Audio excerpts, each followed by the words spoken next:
Сізде мынандай жағдай болды ма? Бір бөлмеге бір нәрсе істеуге бара жатасың, есіктен өткен бойдан резко бәрін ұмытып қаласың. Тұрасың, сосын ойланып, мен не үшін келдім мында деп. Немесе бір нәрсе айтайын деп жатасың, бірақ нағыз сөйлеу керек кезде естен шығып кетеді. Болды ма андай? Саспа. Бұл жағдай барлық адамдарда болады. Бұның психологияда тіпті аты да бар. Эффект дверного проема. Оны тіпті біздің миымыздың бізбен ойнайтын ойыны десек те болады. Оны түсіндіру үшін мынадай бір нақыл әңгіме айтып берейін. Бір жасы үлкен әйел көшеде келе жатып, 3 тас қалап жатқан құрылысшыны көріп, қастарынан тоқтап, біріншісіне мынадай сұрақ қойыпты. Сіз не істеп жатсыз? Құрылысшы оған тасқа тас қалап жатырмын, бітер емес деп күрсіне жауап беріпті. Әйел екіншісіне келіп, сол сұрақты қайталайды.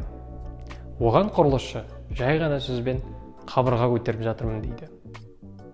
Әйел соңғы үшіншісінен сұраған кезде, мен мешіт салып жатырмын деп мақтанышпен жауап беріпті. Бұл әңгімені сіздер естіген шығарсыңдар. Бұл түпкі мақсатты көрудің қаншалықты маңызды екенін түсіндіретін керемет оқиға. Осы үш адамның істерінің қиындық және маңызына қарай деңгейлері сияқты, яғни уровні.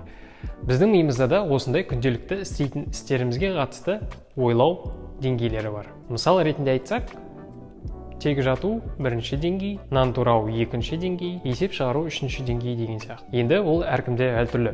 Мінекей бір нәрсені ұмытып қалу миымыздың сол деңгейлерді өзгерткен кезде болады екен.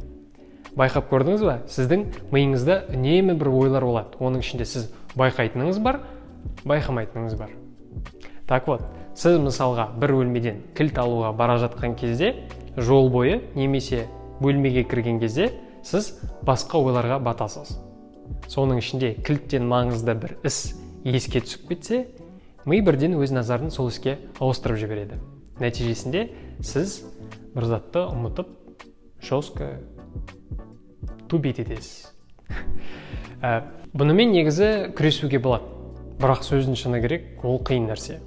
Дәй не керек? Оған қиналып. Болып тұратын нәрсе ғой. Ештеңе етпейді. Ал сіздермен бірге болған Мырзабек Нұрсұлтан. Көріскенше.